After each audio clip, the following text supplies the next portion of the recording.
I'm Lisa's mom. I gave her life, and you ended it. I hate you. From tearful words to shocking outbursts. Why did you kill my baby? You ain't got a reason. Mother, you're gonna die in prison. Here are the most raw, real, and unforgettable moments when parents confront their child's killer in court. He was crazy. He wasn't crazy when he killed my son, man. This is Kendall, a Florida security guard who opened fire on two unarmed black men in a nightclub parking lot. Kendall claimed he saw the men doing drugs and felt threatened, so he pulled his gun and fired multiple times. 29-year-old Kejuan Bird lost his life battle on spot. His friend, Michael Smathers, survived, but was left permanently paralyzed. Kendall followed the same stand-your-ground defense made famous by George Zimmerman. But unlike Zimmerman, his background raised instant red flags, repeat arrests, a Navy discharge for drinking, and yet, somehow, this man was still allowed to work security with a gun. At trial, his defense argued he was mentally unstable and needed hospital care, not prison. But the father of the victim, Donald Bird, had heard enough. Then the issue is that you want him housed where? At the same facility he's been housed.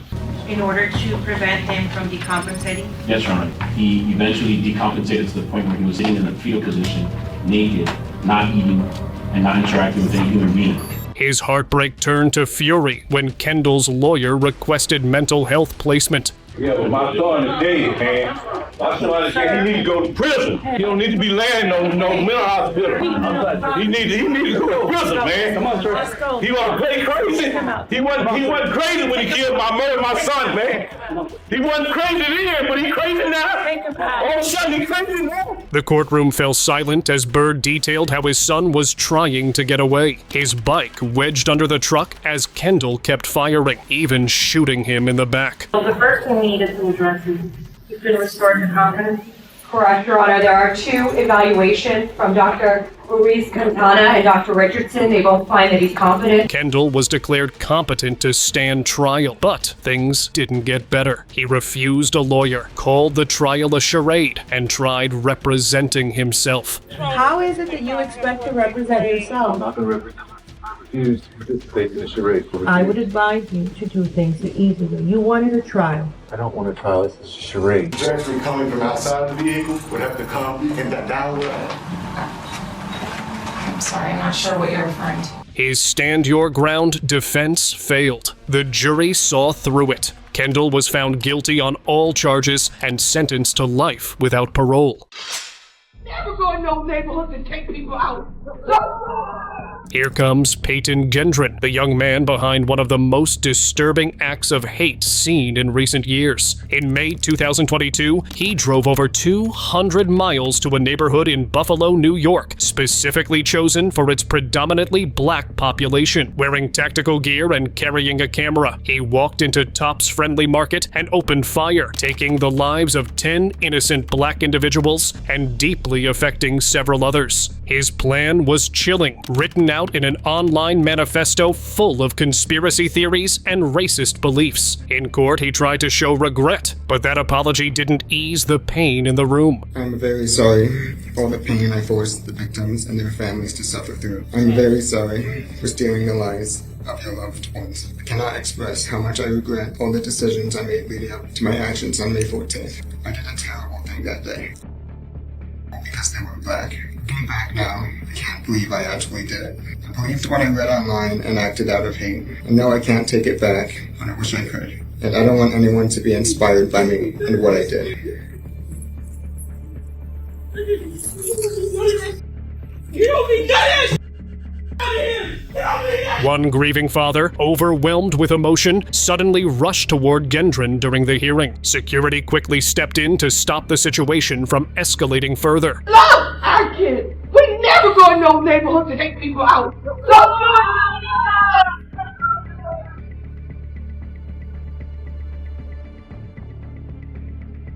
After calm returned, the courtroom listened as family members shared their heartbreak, describing the warm, loving people they lost that day. So do I hate you? No. Do I want you to die? No. I want you to stay alive. I want you to think about this every day of your life. It hurts so bad. It hurts so bad. I'm sorry for your loss. Our grandmother went to buy seeds for her garden on May 14th, 2022. She may not have been able to plant those seeds, but the seeds that she planted throughout her life are abundant. Find strength in knowing that her legacy will outlive you. You will simply go from a name to a number. You will be herded like cattle. You will be shut away from the world. You will not enjoy family events. You will not enjoy outings with friends. You will be nameless and faceless, and we feel sorry for you. We pity you even. Your life was meaningless before May 14th, 2022, and you woke up every day feeling small. You clearly did not value your own life, which allowed you to devalue the lives of others. I watched you I watched you on the internet. I watched you shoot her once, reload, and shoot her again. I don't think of her like this. I need this picture to remind me she was a beautiful girl. I think of her alone, laying on the pavement for hours. I've never been able to see or touch her after that day. I have been profoundly changed. Come down the city and decide you don't like black people. Man, you don't know a damn thing about black. We're human. We like our kids to go to good school. We love our kids. We never go in no neighborhoods and take people out. Then the judge made her decision clear. Gendron was given life in prison with no chance of release for the lives he chose to take and the sorrow he caused. I'm very sorry for all the pain I forced the victims and their families to suffer through. I'm very sorry for stealing the lives of your loved ones. Has the defense had an opportunity to review the pre-sentence investigation, and is there any record you wish to make with regard to that? Judge, we have had a chance to review the pre-sentence report, and we have no comment on it at this point. Is there any further comment the defense wishes to make? No, we are ready for sentencing. I would like to thank you all for being here, and to thank those of you who have shared your thoughts and feelings with the court, either in writing or in open court here today. It is very meaningful to me, and I believe that it is important for the defendant and the world to hear what you have to say. I am very sorry for your losses and the pain that you feel. I would like to recognize the heroic officers of the Buffalo Police Department who, without hesitation, ran towards the danger of an active shooter call, swiftly and professionally stopping and containing the defendant and putting an end to his evil rampage. Thank you. He hoped to spread hate, but instead, that courtroom stood as proof that justice, unity, and love will always speak louder.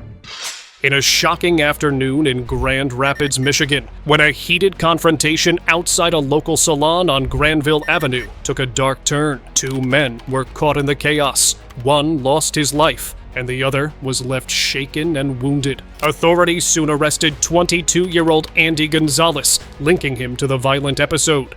Prosecutors claimed the event was targeted, not random. Witnesses pointed to Gonzalez as the one responsible, and he was charged with multiple serious offenses, including one that tragically ended a young man's life, and another that left another individual hurt. In court, the truth came out piece by piece: security footage, eyewitness accounts, and emotional testimony. The jury found Gonzalez guilty, but the most unforgettable moment happened during sentencing. The victim's mother, overwhelmed with grief, stood just feet from Gonzalez and poured her heart out. Your mom's gonna suffer too. My grandsons have to live the rest of their life without their dad. They didn't even have a dad growing up. So thank you for what you did. Because you ruined my life, you ruined their lives, and you ruined your family life. Because he didn't need no gun to kill nobody. He could have beat your ass up and down the street. You and the clowns that you hang out with. Now my baby's dead, so you're happy. Thank you. Because I'm happy too, because yeah, his body's dead, but his spirit lives on. And I know he's standing right here laughing at you. That's why you killed him, right? Because he laughed at you? Because you're a bitch. You're a coward. You already know how life is in prison. And you think you're gonna just be happy-go-lucky? Nah, mother. You're gonna suffer for the rest of your life. Bent over with your mouth open, being everybody's for the rest of your life. Why did you kill my baby? You ain't got a reason. Mother, you're gonna die in prison. Yeah. I know. Think you need to calm down on this. I know.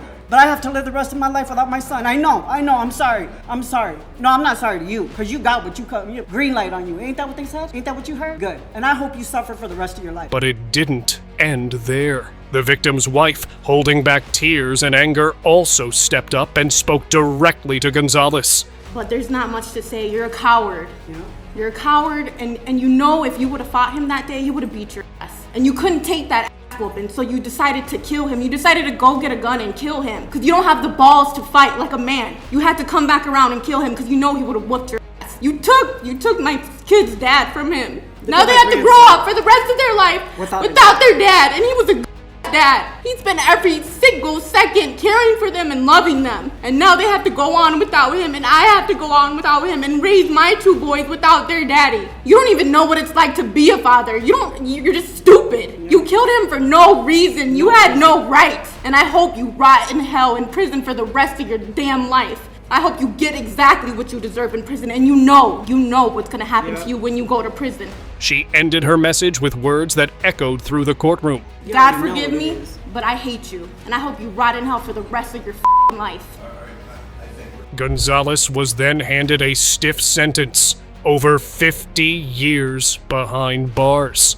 Though the case saw a brief moment of appeal and resentencing over a legal detail, the courtroom never forgot that mother's voice, cutting through silence with the weight of loss. In Cincinnati, Ohio, an evening stroll home for dinner turned into a tragedy no one expected. Suleiman Abdul Mutakalim, a Navy veteran and loving father, was ambushed by 3 youths and shot in the back of the head. The attackers stole his phone, cash, and the food he was carrying. Months later, one of the shooters, a 14-year-old named Javon Coulter, stood before the judge, now pleading guilty. Suleiman's mother, Rukiye Abdul Mutakalim, rose and, in a moment that stunned everyone, hugged him and his mother in the courtroom. I don't hate you. I can't hate you. It's not our way. Showing rahmah, mercy, that is our way. And you were a baby, and you are still a child. His death was already ordained. Maybe the purpose is to save your life, because you're not going to be killed by this society. My family would like very much to be a part of your seeing a better way of life, so that this does not repeat itself, because I will always be a part of your life. She spoke from the heart. Any life that you take is not just one life. It is all that is connected to that life. And what we want for them is not revenge. Revenge solves nothing. It will not bring back my son. You can only see how to help them when you have forgiven truly from your heart. Rukaye's compassion didn't end in court. She became a leading voice, helping pass Ohio's Senate Bill 256, which limits life without parole sentences for juveniles, aligning the state with national standards. When 3 assailants walked up behind him and shot him in the back of the head, they didn't even say stick him up, they just shot him. Unfathomable. These are human beings, aren't they? And then when I saw them in court and they were children, This is Lindy Jones, a 19-year-old from Orangeburg County, South Carolina, accused of gunning down 18-year-old Willie Antoine Fields Jr. near his home in August 2019. His brother, Jace Lynn, only 18 at the time, admitted to being involved afterward and received 6 years in juvenile detention as an accessory. Just days after Jones pleaded guilty to murder and using a weapon, the courtroom transformed into a battlefield. As the victim's family spoke, Willie Fields Sr., overcome with grief, sprinted across the aisle, punching and tackling Jones to the floor. Officers rushed in to break up the fight as the courtroom gasped. My only child. It's been so hard.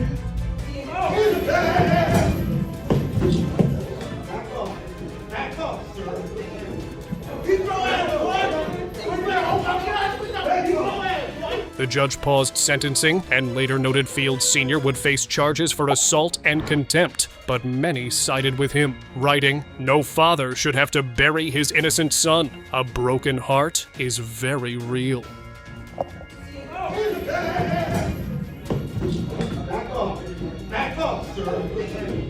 Ultimately, Lindy Jones received a 35-year prison sentence for ending a young life. Okay, well, here's what I'm going to do. I'm going to sentence you to Department of Corrections for a period of 35 years. You'll be credit for the time that you've already served. Jared Chance, a 30-year-old from Grand Rapids, Michigan, whose name made headlines in 2018 after a troubling case involving 31-year-old Ashley Young. Ashley went missing after meeting up with Jared. Days later, authorities searched his apartment and made a heartbreaking discovery: Ashley's remains hidden in the basement and stairwell. Her full remains were never found. This was an extremely disturbing set of facts and circumstances where you killed and dismembered Ashley Young. Only her torso was found in the basement. The police, working every possible lead, could never find Ashley's head, her hands, or her feet. You, sir, are a very evil individual. Ashley's mother, Christine Young, brought her daughter's ashes to court and gave a heartfelt message to the man responsible. This is what's left of my daughter. If I want a hug, I have to hug a box and close my eyes and pretend that she is hugging me back because you chose to dismember her. When your parents, your brothers, your sisters, your girlfriend come to see you, do they talk to you? Do you respond? Do you laugh? I am left with nothing but voicemails and videos that I play over and over just to hear her laugh. I no longer get to hear Ashley tell me, I love you, Mom. I don't get that. You still get that from your family, your girlfriend. I don't get that. You don't deserve that. Eventually, Judge Mark Trusock didn't hold back during sentencing. He called Chance a threat to others and handed down one of the toughest penalties possible: 100 to 200 years in prison. You are clearly a monster without any conscience, and you are someone who is a danger to society and should never be allowed free. Accordingly, it is the sentence of this court with regards to the second-degree murder that you be committed to the Michigan Department of Corrections to serve a minimum of 100 years to a maximum of 200 years. I am purposely doing this. You will not be eligible for parole until you are at least 130 years old.